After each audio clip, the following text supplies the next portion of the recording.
अस्सलाम वालेकुम दोस्तों, इनसाइड भी मौजूद फखर में खुशामदीद लें। जनाब, पाकिस्तान तहरीक इंसाफ का एहतजाज शुरू होने से पहले ही हो गया है ठुस, क्योंकि हुकूमत ने एक जानिब दिन के आगाज पर ही क्रैकडाउन का आगाज कर दिया है और जो भी जनाब बाहर निकलने की कोशिश करता है, सर उठाने की कोशिश करता है, उसके सर को वहीं पर नप लिया जाता है और मैदान में निकलने वाले हर लीडर और कारकुन का जो आखिरी अंजाम है वो है जनाब गिरफ्तारी, और वो जनाब पहुंच जाता है हवालात में। अब तक की इतलात के मुताबिक दिन के आगाज से लेकर अब तक 12 बजने वाले हैं जब मैं ये वीडियो रिकॉर्ड कर रहा हूं, उस वक्त तक 1500 कारकुनान और लीडरान सिर्फ पंजाब के अंदर ही धर लिए गए हैं, जबकि इसके साथ साथ गवर्नमेंट की तरफ से दीगर हिफाजती इंतजाम जिनमें जनाब इंटरनेट और मोबाइल फोन सर्विसेज कई इलाकों में बंद करना शामिल है वो भी जारी है, और इसके साथ साथ इस्लामाबाद पहुंचने वाले रास्तों को सील कर दिया गया है। जबकि दूसरी जानिब पाकिस्तान तहरीक इंसाफ का फाइनल कॉल के नाम पर जो बिल्डअप है वो जारी है। खैबर पख्तूनख्वा से काफिले इस्लामाबाद के लिए रवाना हो गए हैं। इस तमाम काफिलों को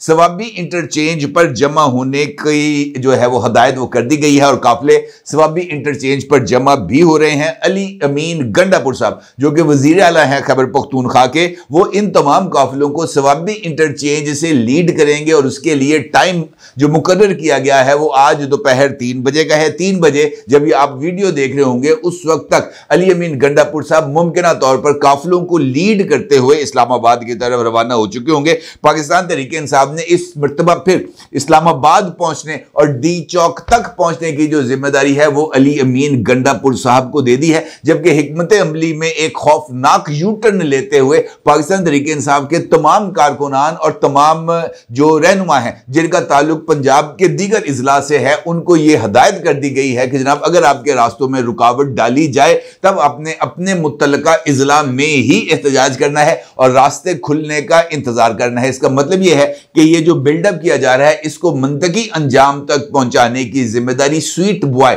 यानी अली अमीन गंडापुर साहब पर ही है। अब अगर मैं आपसे यह कहूं कि गवर्नमेंट भी इस सारी सूरत हाल में लाताल्लुक नहीं है, जिसका जिक्र मैंने आपके साथ गुफ्तगू के आगाज में किया, और गवर्नमेंट की तरफ से भी कुछ सरप्राइज डिसीजंस लिए गए हैं। मोटरवे जो है पेशावर से लेकर जो है इस्लामाबाद तक और इस्लामाबाद से पेशावर तक के लिए जो दरमियानी मोटरवे है इसको पहले बंद कर दिया गया था। आज सरप्राइजिंगली पेशावर मोटरवे को खोल दिया गया है। इसका मतलब यह है कि ये काफिले बड़ी आसानी के साथ पेशावर से इस्लामाबाद तक पहुंच सकते हैं। अलबत्ता वो तमाम जगह जहां से इस्लामाबाद तक एंट्री हो सकती है उसको बंद कर दिया गया है, यानी एंट्री पॉइंट इस्लामाबाद की हदूद शुरू होने से पहले ही बंद कर दी गई है और वहां तक काफिलों को आसानी के साथ रसाई दे दी गई है। और कहीं ऐसा तो नहीं कि इन काफिलों को घेर कर मारने का प्रोग्राम है। इसी तरीके से मोटरवे जो लाहौर से इस्लामाबाद तक जाती है इसको बंद कर दिया गया है, जबकि जीटी रोड को ट्रैफिक के लिए खुला रखा गया है। अलबत्ता वो तमाम जो इलाके जीटी रोड के साथ साथ अब मौजूद हैं उनको उनके रास्तों में ना कोई खंदक खोदी गई है और ना ही किसी तरह का कोई बिल्डअप किया गया है, मां सिवाय उन शहरों के जो बुनियादी हैसियत रखते हैं, बड़े शहर हैं जैसे गुजरांवाला है, जैसे लाहौर है, जैसे सियालकोट है, उन तमाम शहरों के इर्द गिर्द फेंसिंग कर दी गई है। अब देखना यह है कि ये जीटी रोड को खुला रखने के पीछे मंतक क्या है। इस सूरत हाल में सवाल है, क्योंकि आज के दिन तो ये तमाम के तमाम बहस के ऊपर ही गुजरना है कि क्या काफिले इस्लामाबाद पहुंचेंगे या काफिले इस्लामाबाद नहीं पहुंचेंगे। अलबत्ता इस सूरत हाल में चंद सवाल बहुत ही ज्यादा अहमियत के हामिल हैं, क्योंकि इमरान खान साहब ने इस कॉल को फाइनल कॉल का नाम दिया है, यानी इमरान खान साहब ने इस बात को इंश्योर किया है कि ये जो इस वक्त जलसे जुलूस या काफिले निकल रहे हैं ये फाइनली मामलात को हतमी नतीजे तक पहुंचाने के लिए हैं। इसके बाद कोई और कॉल नहीं दी जाएगी। अब ये फाइनल कॉल कामयाब होगी या नहीं होगी, इमरान खान साहब की तरफ से जो 3 नकाती एजेंडा दिया गया है वो पूरा होगा या नहीं होगा, ये एक बहुत बड़ा सवाल है। और ये सवाल उससे भी बड़ा है कि अगर यह फाइनल कॉल नाकाम होती है, ये जो तमाम काफिले हैं इनको अपने मुतालबात को तस्लीम कराए बगैर वापस आना पड़ता है, तो फिर पाकिस्तान तहरीक इंसाफ का मुस्तकबिल क्या होगा, क्योंकि नाकामी की सूरत में पाकिस्तान तहरीक इंसाफ को नाकाबिल तलाफी सियासी नुकसान उठाना पड़ेगा। और यह सवाल भी बहुत ज्यादा अहमियत का हामिल है कि क्या इस वक्त पाकिस्तान तहरीक इंसाफ के पास कोई ऑप्शन मौजूद है। इस सारी सूरत हाल पर बात करना मेरे ख्याल में बहुत ही ज्यादा जरूरी है। अगर आप गौर करें हालिया दिनों में पाकिस्तान तहरीक इंसाफ ने इस एहतजाज के नाम पर बिल्डअप भी किया और इस एहतजाज के नाम पर गवर्नमेंट के साथ निगोशिएशन प्रोसेस का आगाज भी किया। इस निगोशिएशनल प्रोसेस का आगाज उस वक्त होता है जब गवर्नमेंट की तरफ से खैर सगाली के तौर पर मोहतरमा बुशरा बीबी साहिबा को रिहा किया जाता है और उस रिहाई के साथ कुछ कंडीशंस को भी इंपोज किया जाता है, जिनमें इमरान खान साहब की तरफ से खामोशी और पॉलिटिकल बिल्डअप ना करने की शराइत भी शामिल होती हैं। और इमरान खान साहब ने में इन तमाम शराइत पर अमल दरामद भी किया, लेकिन उसके बाद इमरान खान साहब ने अपनी तबीयत के ऐन मुताबिक दो चीजों को एक साथ चलाने की कोशिश की, यानी दो किश्तियों में एक साथ सवार होने की कोशिश की, यानी एहतजाज के लिए तारीख का ऐलान भी किया और इस बात का भी ऐलान किया कि काफिले इस्लामाबाद तक पहुंचेंगे और इस दौरान अगर हमारे मुतालबात को तस्लीम कर लिया जाता है तो फिर यह जुबिलेशन मार्च में तब्दील हो जाएगा, यानी यह जश्न मनाया जाएगा, खुशी मनाई जाएगी। लेकिन अगर मुज़ाकरात नाकाम होते हैं तो फिर एहतजाज होगा और उस वक्त तक होगा, धरना होगा और उस वक्त तक होगा जब तक मुतालबात तस्लीम नहीं किए जाते। और यह सूरत हाल, ये कंडीशंस किसी भी हुकूमत, किसी भी रियासत और उस रियासत की मुक्तदरा के लिए तस्लीम करना कतई तौर पर नामुमकिन होता है। और यह वजह है कि मुतालबात आगाज के ऊपर ही इमरान खान साहब की इन शराइत पर नाकामी का शिकार हो गए, जिसकी बुनियाद के ऊपर यह सारे का सारा पॉलिटिकल बिल्डअप का आगाज हुआ। और उसके ऊपर तुर्रा ये कि मोहतरमा बुशरा बीबी साहिबा ने एक ऐसा जो है वो बॉम्बशेल फेंका जिसकी बाज़गश्त बहुत दूर तक सुनी गई। और अगर मैं आपसे ये कहूं कि बुशरा बीबी साहिबा के साथ अब पाकिस्तान तहरीक इंसाफ अगरचे फासला इख्तियार करी है कम से कम इस बयान पर, लेकिन मुझे नहीं लगता कि इस तरह का कोई बयान सोचे समझे बगैर दिया जाता है। और खास तौर पर सफारती मामलात के अंदर बहुत सारी चीजें ऐसी होती हैं जो वजीर आजम या उससे करीबी लोगों के साथ वाबस्ता होती हैं और वो सख्त तरीन ऑफिशियल सीक्रेट एक्ट के तहत होती हैं,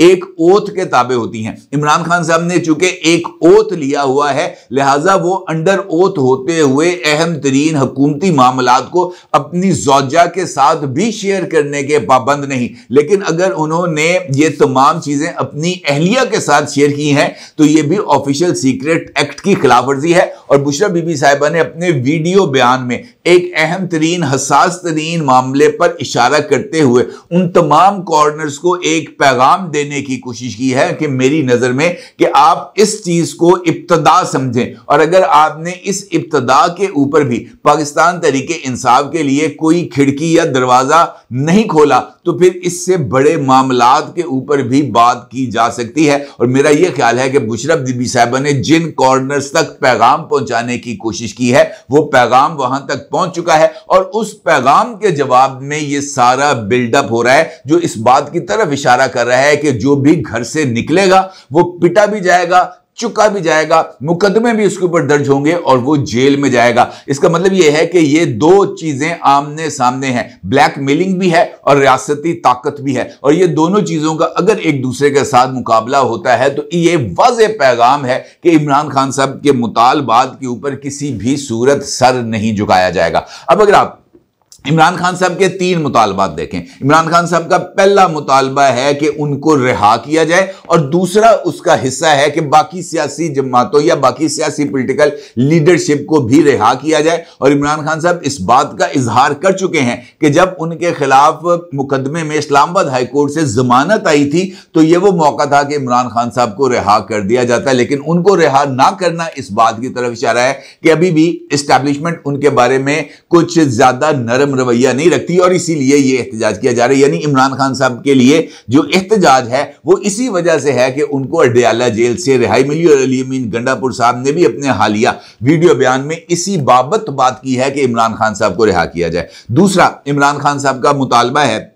और वो मुतालबा है कि उनको मैंडेट वापस किया जाए और उनकी अक्सरियत को तस्लीम करते हुए हुकूमत उनके सुपुर्द कर दी जाए। और ये मुतालबा भी बराह रास्त इस्टेब्लिशमेंट से ही वाबस्ता है क्योंकि इनडायरेक्टली इस्टेब्लिशमेंट पर ही दबाव या इस्टेब्लिशमेंट पर ही इस बात का इल्जाम आयद किया गया है कि मैंडेट जो इमरान खान साहब का था वो छीन के फॉर्म 45 को तब्दील करके फॉर्म 47 को जारी किया गया और उसके नतीजे में ये जो एक मिली जुली सरकार है वो कायम की गई। तीसरा इमरान खान साहब का मुतालबा है कि 26वीं आईनी तरमीम को मंसूख किया जाए। अब ये जो तीनों मुतालबे हैं ये बराह रास्त या इनडायरेक्टली ये जाकर इस्टेब्लिशमेंट के साथ जुड़ते हैं। अगर एक लम्हे के लिए फर्ज कर लिया जाए कि इमरान खान साहब को रिहा कर दिया जाता है तो क्या इमरान खान साहब किसी भी तौर पर कैंडे में आएंगे? और इस बात की क्या गारंटी है कि वो मीर जाफर, मीर सादक, चोर, चौकीदार या इस तरह की दीगर चीजों को दोबारा एक्सप्लॉइट करते हुए इस्टेब्लिशमेंट को दबाव में नहीं लेके आएंगे? इस बात का तो किसी तरह का कोई इम्कान ही नहीं। और यह भी मुमकिन है कि इमरान खान साहब रिहाई पाने के बाद और पॉलिटिकल बिल्डअप के बाद इस बात का भी इशारा दे दे कि वो उनके खिलाफ ऑपरेशन रिजीम चेंज में शामिल तमाम अफराद के खिलाफ आर्टिकल 6 लगाएंगे, जिसका इशारा बुशरा बीबी ने भी किया कि इमरान खान किसी के खिलाफ आर्टिकल 6 नहीं लगाएंगे। लेकिन अगर इमरान खान साहब के पास इस बात का ऑप्शन आ गया तो फिर इमरान खान साहब किसी को माफ नहीं करेंगे। यह भी इमरान खान साहब का ही तुर्रा इम्तियाज है। जहांगीर तरीन साहब इस बात की अमली मिसाल है। दूसरा, इमरान खान साहब का यह मामला कि मैंडेट को वापस किया जाए, यह भी जो बराह रास्त या इनडायरेक्टली जाके नुक्ता इस्टेब्लिशमेंट के साथ जुड़ता है। तीनों के तीनों मामलात इस्टेब्लिशमेंट के साथ हैं। इमरान खान साहब के इन तीनों मुतालबात को तस्लीम करने का मतलब यह है कि इस्टेब्लिशमेंट घुटने टेक कर इमरान खान के सामने बैठ जाए और इमरान खान साहब से माफी तलब करे और इनडायरेक्टली इमरान खान साहब इसी बात के ख्वाह हैं। इसका मतलब यह है कि रियासती ताकत किसी भी तौर पर इमरान खान साहब के सामने नहीं झुकेगी। तो जो अगर मैं आपसे यह कहूं कि उसके नतीजे में जो तनाव है वो बढ़ेगा तो यह कहना भी कुछ ज्यादा गलत नहीं होगा। दूसरा सवाल है पाकिस्तान तहरीक इंसाफ के सियासी मुस्तकबिल का। देखें, इमरान खान साहब का सियासी मुस्तकबिल पाकिस्तान तहरीक इंसाफ के मुस्तकबिल से नहीं जुड़ा, क्योंकि इमरान खान साहब इस बात को बिलीव करते हैं कि जो कुछ है वो उनके दम से है, पार्टी इसके अंदर इररेलेवेंट है। इमरान खान साहब अगर खंबे को खड़ा करेंगे तो खंबा जीत जाएगा। ये इमरान खान साहब के दिमाग के अंदर बात बैठ गई है और इमरान खान साहब के दिमाग के अंदर इस बात ने भी अपनी जगह काफी हद तक बना ली है कि वो ही पाकिस्तान तहरीक इंसाफ है। अगर वो पाकिस्तान तहरीक इंसाफ को कॉल करेंगे कि निकलो, पाकिस्तान तहरीक इंसाफ निकल जाएगी। ऑल्दो कि पाकिस्तान तहरीक इंसाफ के किसी और लीडर के पास इतनी कैपेसिटी नहीं है कि वो लोगों को घरों से निकालकर जलसा गाह तक ले आए, इसीलिए इमरान खान साहब ये बार बार कॉल देते हैं। और इमरान खान साहब चूंकि इस बात को भी तस्लीम करते हैं कि अगर यूटर्न ले लिया जाए तब भी किसी मामले में कोई कबाहत नहीं है, लिहाजा इमरान खान साहब सेफली इस बात का इजहार कर सकते हैं कि पहली फाइनल कॉल, हकीकी फाइनल कॉल की फुल ड्रेस रिहर्सल थी और चूंकि वो रिहर्सल थी लिहाजा अब जो फाइनल कॉल आएगी, जो हतमी कॉल आएगी, जो किसी भी तौर पर इरिवर्सिबल होगी, वो इमरान खान साहब खुद देंगे और उस वक्त देंगे जब वो मैदान में मौजूद होंगे। इमरान खान साहब इस हवाले से भी जो है वो रिवर्सल अपने मामले को ले सकते हैं और सोशल मीडिया पर उनकी वाह वाह करने वाले इस हद तक मौजूद होंगे जो इमरान खान साहब के इस जवाब या इस मुमकिन राह फरार के ऊपर भी दादे तहसीन के डूंगरे बसाएंगे। इसके अंदर भी किसी को कोई राय नहीं होने चाहिए। पाकिस्तान तहरीक इंसाफ के पास अब भी कोई ऑप्शन मौजूद है। पाकिस्तान तहरीक इंसाफ के पास अब सिर्फ एक ऑप्शन मौजूद है कि इमरान खान साहब की जुबान को बंद कर दिया जाए, लेकिन इमरान खान साहब की जुबान चूंकि बंद नहीं हो सकती लिहाजा पाकिस्तान तहरीक इंसाफ के पास अब कोई ऑप्शन इस वक्त तक अवेलेबल नहीं है जब तक इमरान खान साहब एहतजाजों से थक कर पीछे नहीं हटते। इमरान खान साहब एहतजाज से 2 दिन बाद थक जाएं, 4 दिन बाद थक जाए, आज रात को थक जाएं और उसके बाद इमरान खान साहब कुछ अरसे के लिए एहतजाजों को कॉल ऑफ करके मईशत को स्ट्रांग होने का मौका दें, तभी इमरान खान साहब के लिए कोई विंडो ऑफ अपॉर्चुनिटी खुल सकती है। उस वक्त तक इमरान खान साहब के लिए हर दरवाजे और हर खिड़की को लॉक कर दिया गया है। यह बात तय है और यह इस बात का भी सबूत है कि आज इमरान खान साहब का एहतजाज, चाहे इमरान खान साहब किस हद तक बिल्डअप करने की भी कोशिश करें, नाकामी उसका मुकद्दर है और उसको कोई बदल नहीं सकता। अगरचे इस वक्त भी पब्लिक प्रेजेंस पंजाब के मुख्तलिफ शहरों में कतई तौर पर नजर नहीं आ रही। जब तक मैं ये वीडियो रिकॉर्ड कर रहा हूं इस वक्त 1 बजने वाला है दोपहर का और अभी तक जो है वो पंजाब के अंदर खासतौर पर लाहौर जहां पर मैं इस वक्त तक मौजूद हूं, बत्ती चौक पर जनाब सलमान अकरम राजा साहब ने लोगों को जमा करके इस्लामाबाद की तरफ मार्च करना था और बत्ती चौक पर इस वक्त अगरबत्ती भी बेचने वाला मौजूद नहीं है। और इसका मतलब यह है कि 1 बजे अगर खुद सलमान अकरम राजा साहब बत्ती चौक नहीं पहुंचे तो बाकी लोगों ने कहां पहुंचना है। लीडर्स को खुद मिसाल बनना चाहिए और यही पाकिस्तान तहरीक इंसाफ का इस वक्त हाल है। अपने अगर जरूर इजहार कीजिएगा। आपका बहुत शुक्रिया। अल्लाह हाफिज।